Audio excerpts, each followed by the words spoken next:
I'm going to continue. We're going to stop talking for just a second.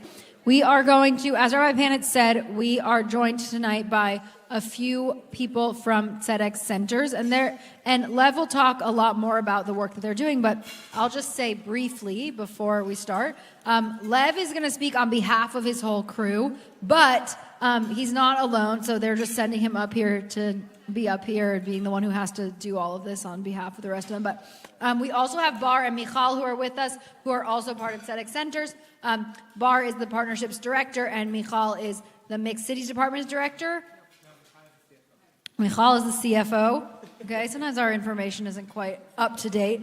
And so, as Rabbi Panitz said, these are people who are really working on the ground in Israel, doing really sacred work that we have a lot to learn from in lots of ways. They have 18 centers around Israel, north to south, including Arab cities and Russian-speaking cities, and they work to promote democracy, social justice, and equality, both on the local level and by doing community organizing, political participation, working with elected officials, and all sorts of other things in government, and really thinking about how do we work in protest toward focusing on democracy and maintaining our fight for democracy. And I know many of us have been really concerned about this work in Israel for many years, and also are now more and more concerned about this work here at home as well. And so really looking forward to learning from you all tonight. Thank you so much for being here. And what will happen is Lev's going to speak a bit about their work, and then there will be time for questions at the end.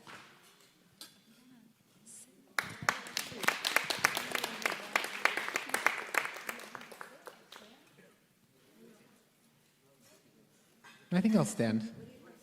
Yeah, I can hold this if I get dizzy or something. What? No, I think this will be great. Oh, wow. Okay.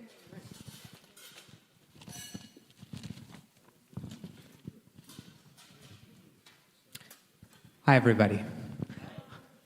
So my name is Lev Lippman. I'm executive director of the Tzedek Centers. I am 34 years old. I moved last September, a little more than a year ago, to the city of Nahariya, which is in the northern border of Israel. I can't say I expected what life would be like during this year. We are here, a group of 3 from our team in the Tzedek Centers, here around the country. We've been in DC, New York, now here. We'll be in Texas, Connecticut, again in New York. And we are basically meeting communities in this, I think, pretty crazy times, both for us, but for you as well, I think. I think we've sort of met in this moment where there's a big question about our democracies and where they are going. And is democracy still a basic thing, or is it in question? And I think for us in Israel, it's been this question for the last 20 years, and I think our experience here is meaningful also for you people who I think a lot of you care about Israel, but also for people in the United States who are asking pretty similar questions right now. So I'd like to start with the protests in Israel. I think I started protesting in Israel as a child, but I think one of the main moments for me as a protester was 2011. We had protests about social justice, and the outcome of these protests were some of the biggest protests, actually in percentage, some of the biggest protests in the world. The largest amount of people out of a certain population to come out and protest in one day, this is back in 2011, was one of the biggest protests in the world. And for a lot of people, it's unclear what actually happened through these protests. Going a little bit ahead, 2015, we had elections. I don't know if you remember these elections. You shouldn't, but I'll say a little more about them. We brought from the United States some of the Obama campaign ideas about organizing, about door knocking, about a lot of people-to-people campaigning. And we really believed these elections would be, Netanyahu wouldn't be the prime minister anymore after these elections, but eventually he won. And I think that was another strong feeling about how can we make change? How can change happen in our country? We work really hard. 2018 started more protests, this time about corruption. 2020, the Black Flag movement was formed. People started protesting more about corruption. 2022, protests about the judicial overhaul. And now, after the war started, after October 7th, a lot of protests to bring the hostages back and to call for elections. Now, the protest movement in Israel for democracy, we can see these are different issues people are protesting about, but if we look at it in context, we can see this is a movement for democracy. And a lot of Israelis, we're talking about over 1.5 million Israelis, have actually been protesting every week, every Saturday for the last 5 years at least. And this is it's one of the strongest and impressive democracy movements for democracy in the world, I think. There aren't a lot of good examples of the huge amount and the strength of these protest movement. And the protest movement also had a lot of wins. It managed to stop different points in the judicial overhaul. It managed to secure different rights at some points. But being here now, we were talking to some people at the beginning, a lot of people ask themselves, what's going to happen? Like, where are we going? Where are we going to get out of this situation? And I think that's a really good question. There is a psychological term. There are probably psychologists or people who know this a little better than I do, but I'll try and explain it. It's called learned helplessness. And basically the idea is one time after another, you stay in a situation that is negative and you feel negative about it, and you try and reach out of it again and again and again, and for reasons you can't control, you're not able to reach out of this negative situation. You sort of delve into this thing called learned helplessness. And this is a point where people say, okay, there's no way out of this. There's no way out of this situation. In the Tzedek centers, we understand the Israeli society, but I think a lot of Western societies in general are in what we call learned political helplessness, which is basically the same idea. We keep trying to change, we keep trying to reach out of some negative situation where we're at, and for a lot of reasons we feel we can't control, things stay the way they are. And there's a question, how do we get out of this situation? How do we reach out of learned political helplessness? So psychology says we need gradually growing experiences of success. And I think we want to use this in our work as well. So we start with the small things, with the basic things, and we earn this feeling of success. We know we can actually control our lives, and we get slowly, gradually, we get out of the situation. So I live in Nahariya, like I said before, and I was in reserve duties for the first months of the war. And when I came back, I started protesting in the intersection near my house, small intersection in our city, in Nahariya. And I have to say, people came out to protest. This is while their alarms, drones, and rockets are falling around, but people really took the chance because it was so important for them to bring the hostages back, to call for elections. But at some point, as you probably heard, the war in the north escalated. The first drone actually hit the building I live in, the first drone to hit Nahariya. we're all fine and everybody's okay. And that's when the protests in the north had to stop. And it's a big moment now in Israel where we're asking, where is this all going? And having a democracy threatened all over the world is how can we stop protest? A month ago, we had a conversation, my co-executive and I, with Shikma Bresler. I don't know if any of you heard of her. She's one of the leaders of the protests in Israel. And she wanted us to discuss with her colleagues, how do we get out of this sort of loop of reacting all the time? How do we get out of this loop of these terrible things happen and we try and react to them and try and call against them? And what's the next step? And I'd like to tell a story to sort of maybe give a little bit of how we understand getting out of this situation. So maybe before I do that, wait just one moment. Don't want to miss any detail. Okay. So before I was executive director of the Tzedek centers, I ran our center in Rehovot, which is a mid-sized city in Israel, 150,000 people. And there I met Maggie. Her name is Maggie Wager Sela. I'll just say it in Hebrew without the accent. She was born in the city of Lod, which is near Rehovot, and moved to Rehovot with her husband as a chemist. She moved there for work. She had 3 children, 2 of them with special needs. And at that point, she understood she had to leave her job and start working part-time in different jobs so she could stay more time at home to be with her children and do a lot of bureaucracy work needed to help them get into institutions and get the services they needed.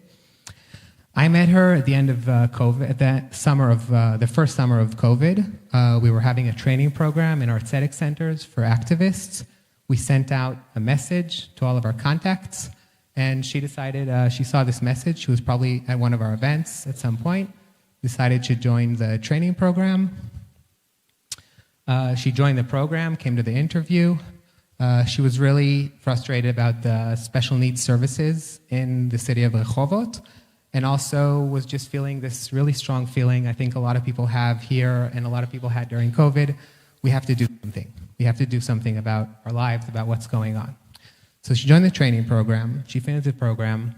And after the program, she decided to lead with a group of other people a project to rehabilitate small businesses in the city of Rehovot through helping tour guides in the city. And that really worked for a while. They had these tours every Friday. It was called Shishi Mekomi, Local Friday. Every Friday they had these tours in the city, helping all these small businesses that were collapsing during COVID.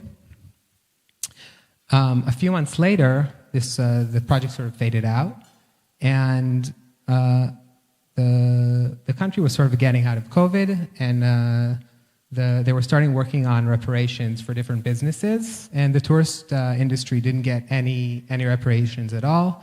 Lieberman, who was then the finance minister, said, just get a different job to all the tour guides.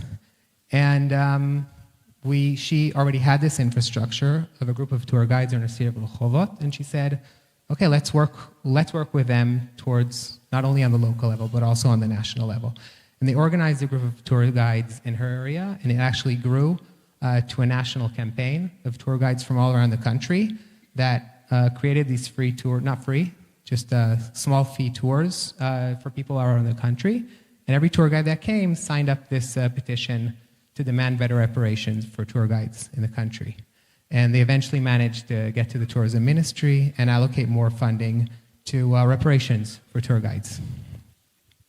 Another thing that happened in the meantime is she and another group from the Rehovot Tzedek centers decided to join the protest movement in Rehovot, which became soon enough one of the biggest protest points in the city, not in the city, sorry, in the country, still is. 2023, we were organizing for the local elections that were about to happen in a year ahead, and opened the first cohort of what's called Local Voice, which is a training we have to train contenders and later on city council members in our cities. So it was hard for her to decide. We had a lot of conversations. It took a while to convince her, but eventually she decided to run for city council and join Local Voice. And a year after that, she won a spot. Yeah, exactly. Clap. She deserves it. She took the portfolio for special needs, and actually a week ago, we had the first special needs committee that she led in the city. Now, this is a small story, and if you ask how do we change Israel as a country, I'm not sure Maggie specifically will be the next prime minister of Israel. But I think one of the problems is, and I think this is relevant to here, but to Israel, but also to different countries around the world, is that we always look at this question from the wrong angle, and we ask it from top bottom. And I want to ask this question from bottom up. So in Israel, we have one prime minister, we have around 25 ministers who form the government, and we had 120 Knesset members. But also, in addition, we have 250 mayors, we have hundreds of vice mayors, and we have 3,000 council members. Now, the question is, if we actually look at our democracy, we see that it's built, it's a lot deeper than just this one person or this one government. But we have these levels of democracy where people make decisions about our lives, where leadership is being built. And if I go back to the answer I had before for learn political helplessness, these places, city council, cities here in the United States, I guess, are states or smaller things you have, which I don't know of, and you probably know more. So many of them. These are the places where people can have gradually growing experience of success, also as building themselves as leaders, but also as local activists. They can see their ideas and their battles, they can see them implemented, they can see policy actually happening, they can feel politics in a real tangible and good, positive way. And basically that's what the Tzedek centers do. We have 18 of these centers all around the country, which have 3 training programs every year where people can come and learn how to act and how to implement and create policy and organize their friends. We have action groups in all these centers that work on different issues, on education, on city planning, on public transportation, and so forth. And we have Local Voice, which is a training program for people deciding to run in these local city council members, in these local city councils, and later on, now training for sitting city council members. Out of 125 from our network that ran for the last elections, 102 became city council members, just like 102 of these Maggies. And we're looking forward for the next elections in 2028, hopefully to have between 700 to 1,000 of these council members in our network.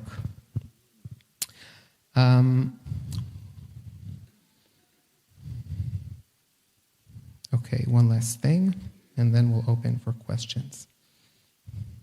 So I think cities and local politics have a lot to give us. They're places where we can build new and challenging coalitions and look at a lot of issues that on the national level seem impossible to solve. We can find the ways to solve them between people here in our cities.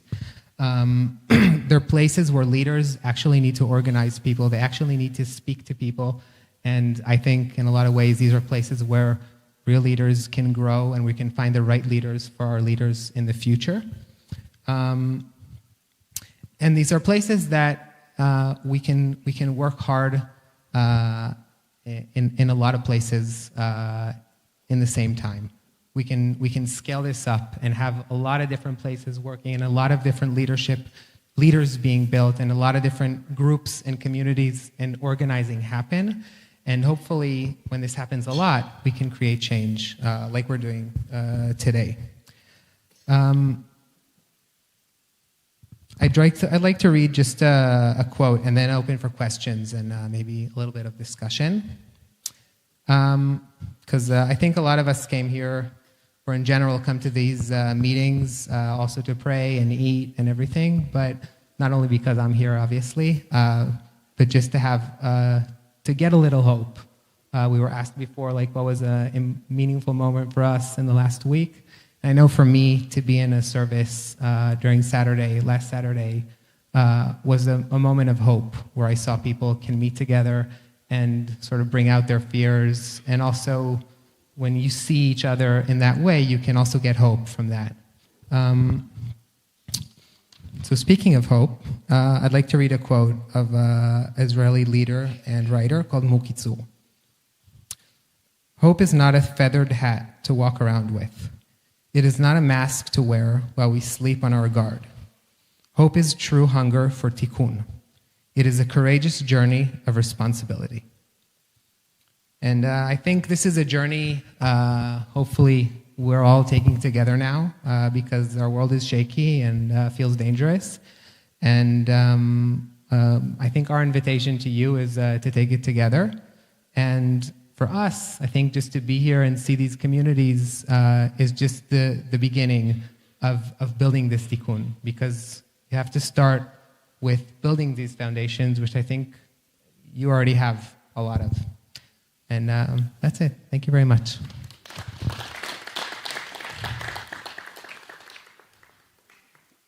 Questions, anybody? You have a question, raise your hand.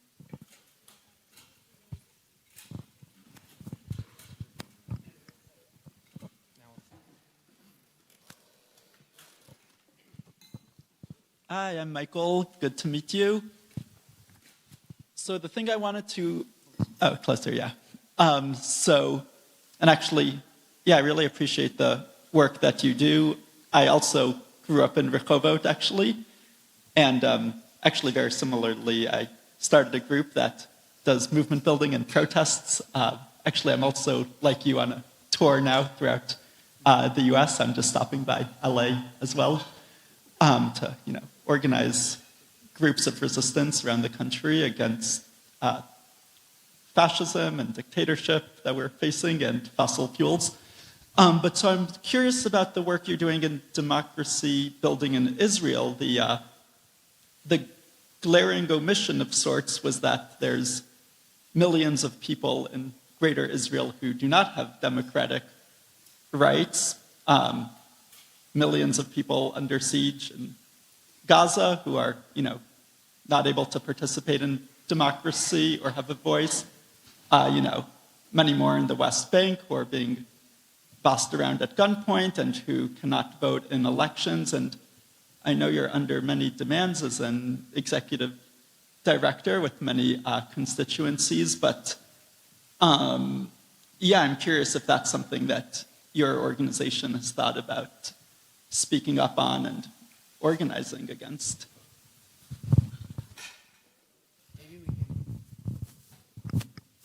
Okay. No, yeah. So yes, we've noticed that's a situation. My answer to that is I think I go back to learn political helplessness. I think one of the big issues is it's not an easy yes or no question. There's not an answer to how to actually finish the occupation, how to actually finish the war we're in, or how to finish the long-time conflict between Jews and Palestinians in Israel. And the way we see it is that in order to finish this, we need a strong and organized public that is peace-oriented. And we need leaders that are able to lead in that sort of way. And I think one of the issues now is people are really scared. I can give just an example now. We were talking, a lot of people ask us, like, what do people think in Israel? And I just saw two polls that were asking in different wording, do people believe in a two-state solution? And one poll showed that only 30% of the Jews believe in a two-state solution. The other poll showed that 70% of Jews believe in the two-state solution. Now, what I learned from that is that people don't really know what they think. And when you scare them using the poll, they can answer, or you give them hope using the poll, they'll answer whatever the poll sort of directs them to answer. And so my answer to that is we need leaders that can actually lead us out of this situation. And our role as Jews in Israel, Jews and Arabs in Israel, is to demand these leaders and to grow these leaders. And sadly, I think in the situation we are now, it's something that's taking time. And I think the extreme right wing in Israel has been working for like 50 years and building these foundations. And even though they're not a majority, they have a lot more power than their numbers. And it's just a lot of work, and it's not just a yes or no answer in that sense.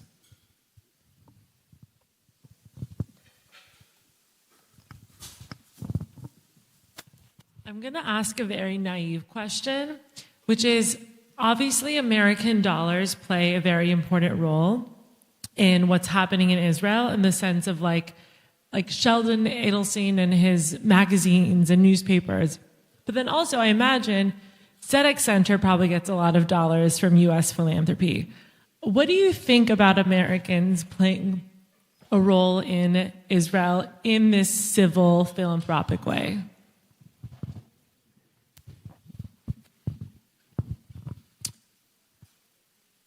So it's a pretty similar answer to the other answer. Not that it's not a yes or no answer, but more that it's a process, I think, of the last 50 years.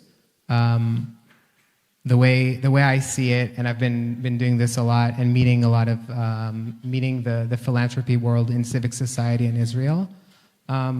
There's one question about how this should work, like more of a philosophical question, like what is this connection between Jews in Israel and Jews in the United States, and what is the connection between Jewry in the United States, between Jews, the country, the state of Israel? And this is one question, and I'd like to say, I have something to say about it, but that's my second answer.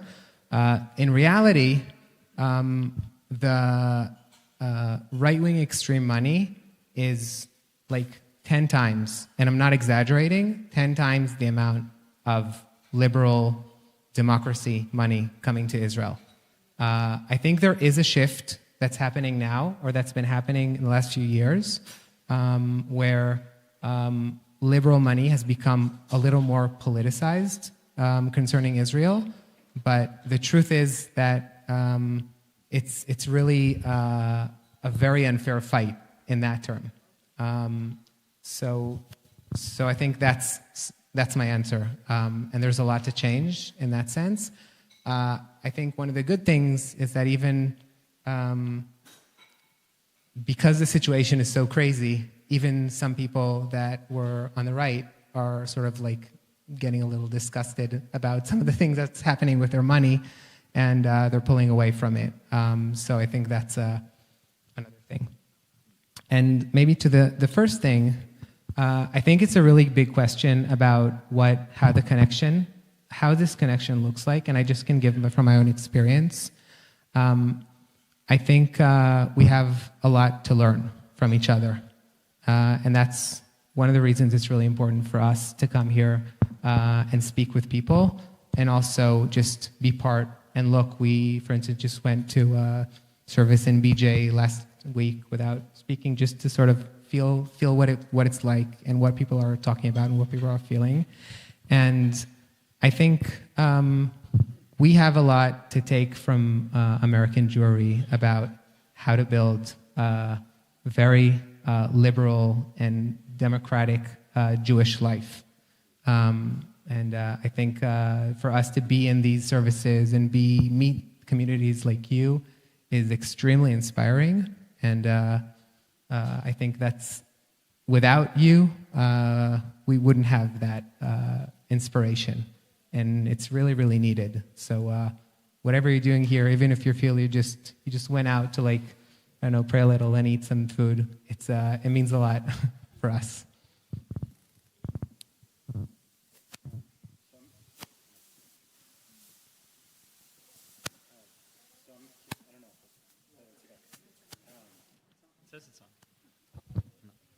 Is this working? Yeah, okay.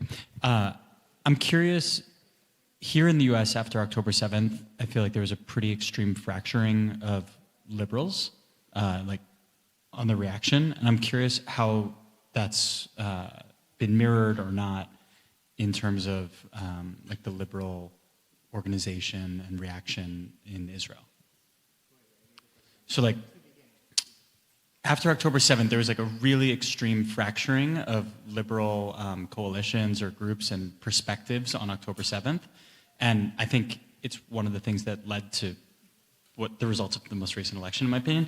And I'm curious how that's been mirrored in Israel, or not at all, or somewhat.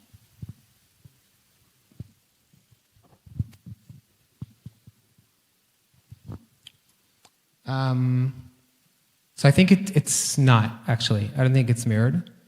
I think October 7th in Israel it hit everybody.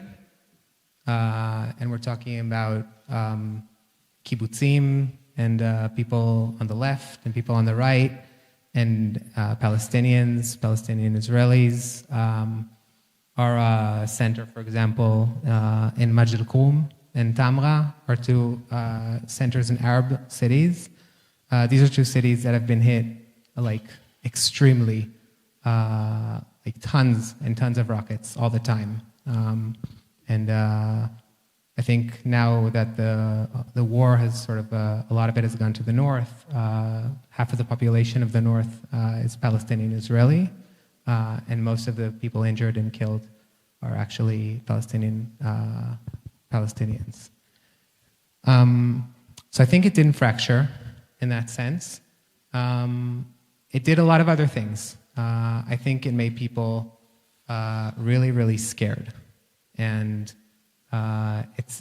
that's first of all. I mean, for us to be here, it's just like it's sort of rest from like this continuous feeling of fear, just walking around the street, but also grief and just being around that continuously. And I think these things create this sort of fear, and people sort of want to close their eyes on what's happening around them, and I think that's a big thing. And then it's a big question: what's happening with that fear, and who's sort of using it in what direction or in what intentions? I think one of the things the protest has done in Israel is sort of solidified liberals in a way that it's really hard to break.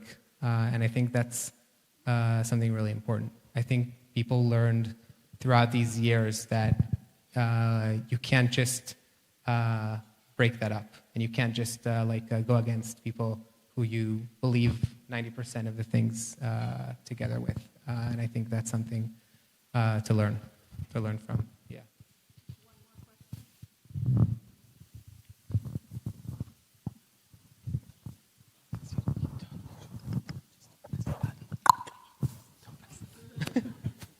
Great Do we question. have another question?